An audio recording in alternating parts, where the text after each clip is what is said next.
뇌혈관을 뻥 뚫어버리는 최고의 과일 두 가지와 또 주방에 있는 최고의 기름 한 가지를 알려드리도록 하겠습니다. 뇌혈관이 막힐 때 우리 몸에 벌어지는 일, 이거 정말 무서운 일입니다. 무슨 얘기냐면 제가 얼마 전에 아내랑 강남에 있는 식당에 갔는데 제가 좀 촬영할 일이 있어 갖고 이제 제가 인터뷰를 당했습니다. 촬영할 일이 있어 갔는데 옆에 분이에요. 딱 인제 뭐 또 강남이다 보니까 옷도 인제 뭐 탐땡땡이고 시계도 보니까 뭐 파텍 필립 뭐 1억 넘는 거 딱 차고 있기는데 이게 이렇게 되셨어요. 이렇게 되셔 가지고 옆에 지팡이가 있더라고.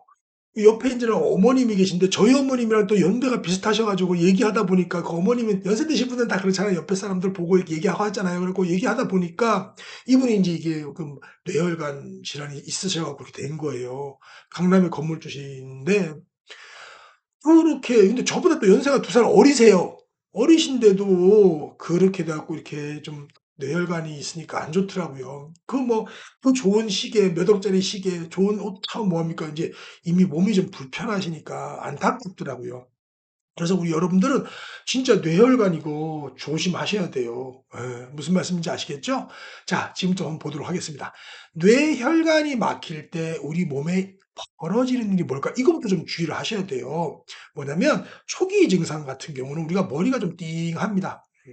그리고 좀 생각이 좀 안 나고 기억력이 저하가 됩니다. 근데 이거 연세 드시면 좀 생각도 좀 저하되고 기억력은 좀 어쩔 수 없잖아요. 근데 머리가 띵하다는 이 초기 증상까지 있으면 그냥 흘려보내지 마시라.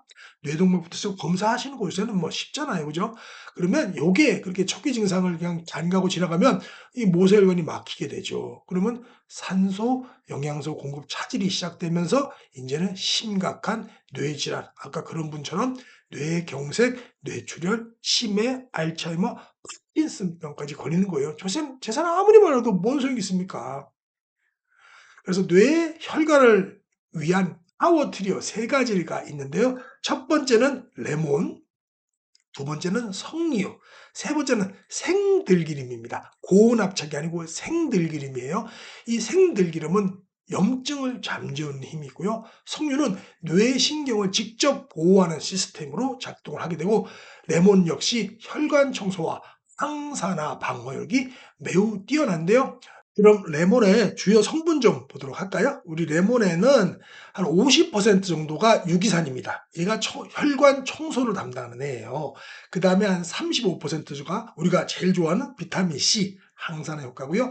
그다음에 15% 정도가 다른 미네랄이 들었어요. 그러니까 얼마나 좋습니까, 레몬이. 그죠? 우리 레몬수 꼭 짜서 드셔야 되고요. 두 번째는 석류입니다. 석류는 뇌신경을 갖다가 직접 보호하는 시스템이 있는 거예요. 얘가 인제 엘라지탄닌이라는 장내 미생물에 의해서 유로리틴이라는 이걸 변환이 되는데 이 유로리틴이 뇌의 방어막 BBB라고 합니다.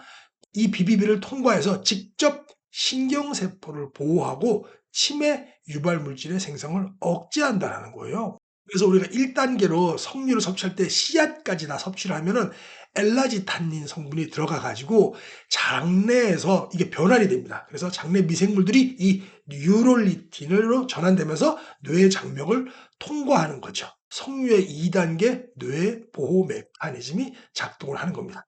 그다음에 세 번째는 생들기름인데요. 이거는 염증을 없애줍니다. 우리가 지금 고기라든가 이런 걸 많이 먹어서 오메가 6 비율이 너무 높잖아요. 오메가 6 비율이 1대 막 3과 오메가 3와 오메가 6가 1대 20 까지 막 가요. 보통 1대 3, 1대 4가 좀 좋은데 다른 것들 참기름도 사실 좋다고 하지만 오메가 6 비율이 45% 고요. 옥수수 역시 59% 입니다. 그러다 보니까 염증을 갖다 계속 키우는 거예요. 오메가 6가 많으면 염증이 많이 되거든요. 근데 이 생들기름은 이상적인 조합입니다. 예. 한 4 정도밖에 안 돼요. 1대 4, 1대 3 정도니까 생들기름을 많이 드셔 주셔야 되겠죠. 한 반 스푼 정도 이렇게 드시면 된다고 하네요. 그래서 뇌 건강에 이 적 너무 과도한 나트륨은 문제가 됩니다. 우리가 소금이 좋다 그래서 그걸 또 과하게 먹으면 안 되겠죠?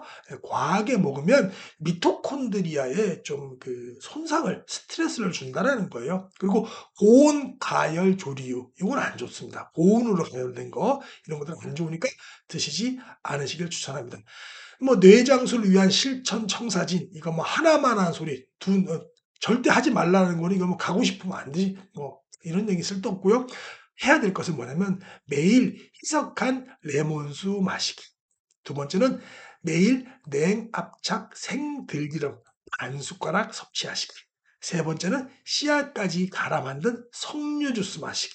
예. 그리고 네 번째는 하나만한 얘기 규칙적인 운동과 충분한 수면입니다. 다음 장 한번 볼까요?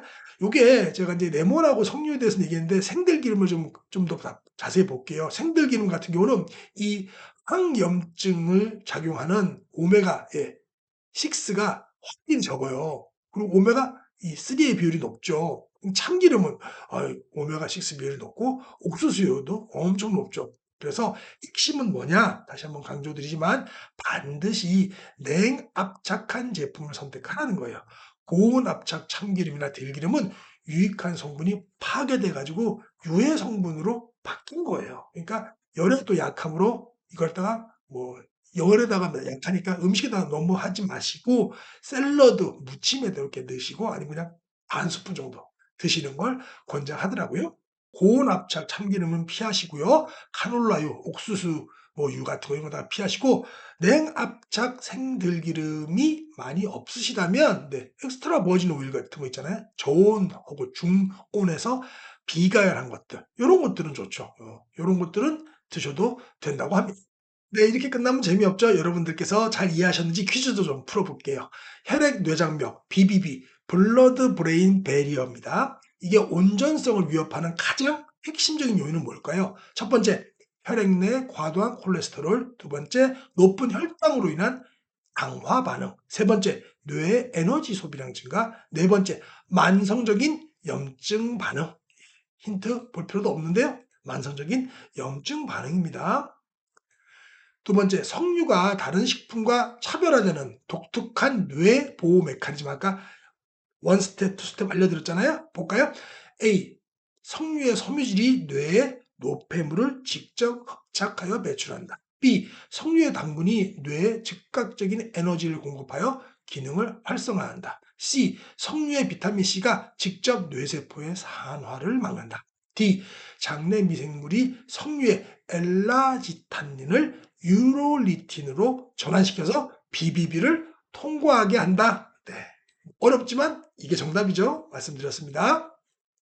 세 번째, 생들기름이 뇌혈관 건강에 특히 유익한 가장 중요한 이유는 뭘까요? A. 모든 종류의 지방을 분해하고 효소를 함유하고 있어서 B. 고온에서 압착하여 고소한 맛과 향이 뇌의 기능을 자극하기 때문에 C. 오메가9 지방산이 가장 풍부하여 혈관을 부드럽게 만들기 때문 D. 염증 촉진적인 오메가6 대비 항염증적인 오메가3 비율이 압도적으로 높아서 계속 말씀드렸습니다. D였습니다. 네 번째, 과도한 나트륨 섭취가 세포 수준에서 뇌혈관 건강을 해치는 직접적인 기전으로 언급되는 것이 무엇일까요? A. 혈액 뇌장벽 BBB의 단백질 구조를 직접 파괴한다. B. 뇌 신경세포의 신호 전달을 교란시킨다. C. 미토콘드리아에 스트레스를 주어서 활성산소 생성을 증가시킨다. D. 혈액의 점도를 높여서 혈액순환을 방해한다. 이거 제가 글에는 없었지만 말씀을 드렸어요. C라고. 너무 과도한입니다. 적당한 나트륨은 드셔야 됩니다. 과도한 나트륨은 이 미토콘드리아에 스트레스를 줘 가지고 활성산소를 증가시킨다는 논문이 있습니다. 다섯 번째, 포화성 치매. 이 특징적인 진행 양상으로 가장 적절한 설명은 무엇일까요? A. 주로 밤에만 인지 기능이 혼란이 나타난다. B. 초기에는 운동 기능 저하가 먼저 나타난다. C. 인지 기능이 갑자기 나빠졌다가 한동안 유지되는 계단식 악화를 보인다. D. 기억력이 서서히 점진적으로 저하된다. 요건 말씀은 안 드렸지만 요렇게 알고 계세요? 답은 C입니다. 네. 이게 계단 점수가 확 나빠지시더라고요. 그래서 위험한 거예요, 혈관성 치매가.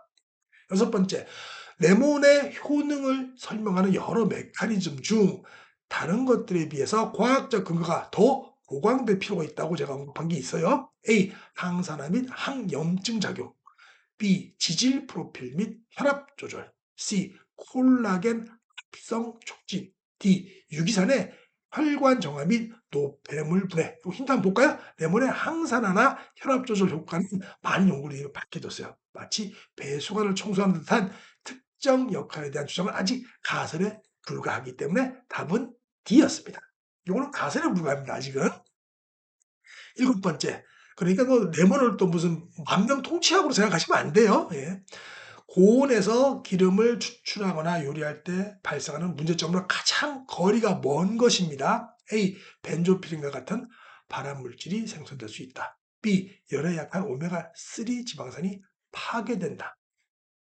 B고요. C. 오메가6 지방산이 오메가3 지방산으로 전환된다. D. 기름이 산패되어 염증 유발 물질로 변한다. 힌트 볼까요? 고온 조리는 기름의 화학 구조를 바꾸고 해로운 물질을 만들어내지만 기름의 근본적인 지방산 분류 자체를 바꾸지는 못합니다. C가 되겠죠? 네. 물성을 바꿀 수는 없는 거예요. 여덟 번째입니다. 보고서의 주요 식용유 비교 분석표에 따르면 열을 가하지 않은 샐러드 드레싱을 만드는데 가장 이상적인 기름 조합은 뭘까요? A. 냉압착 생들기름과 엑스트라 버진 올리브유. B. 생들기름과 고온압착 참기름. C. 옥수수유와 고온압착 참기름. D. 캐놀라유와 순기름. 예, 이건 이미부터 A부터 답이 결정이 났었죠? 아홉 번째입니다. 석류의 뇌 건강 효능을 극대화하기 위한 가장 효과적인 섭취 방법으로 권장되는 것입니다. A. 과육만 먹고 C는 뱉어버린다. B. 껍질만 깨끗이 씻어서 차로 우려 마신다. C. 말린 석류 과육을 간식으로 섭취한다. D. 씨앗까지 함께 착즙한 100% 주스 형태로 마신다. 뭐 몰라도 그냥 답이 D인 거는 아시겠죠, 그죠? 마지막 문제는 여러분들께서 직접 풀어보시고 댓글에 남겨주시면 감사하겠습니다. 열 번째, 임상 현장에서 순수한 혈관성 치매보다 혼합형 치매가 더 흔하게 관찰된다는 사실이 시사하는 바로 가장 적절한 것은 무엇일까요? A. 뇌혈관 건강을 지키는 것이 알츠하이머병 예방 및 관리에도 중요하다. B. 알츠하이머병이 혈관성 치매의 직접적인 원인이다. C. 모든 치매 환자는 결국 혈관성 손상을 겪게 된다. D. 혈관성 치매와 알츠하이머병은 치료법이 완전히 동일하다. 뭘까요?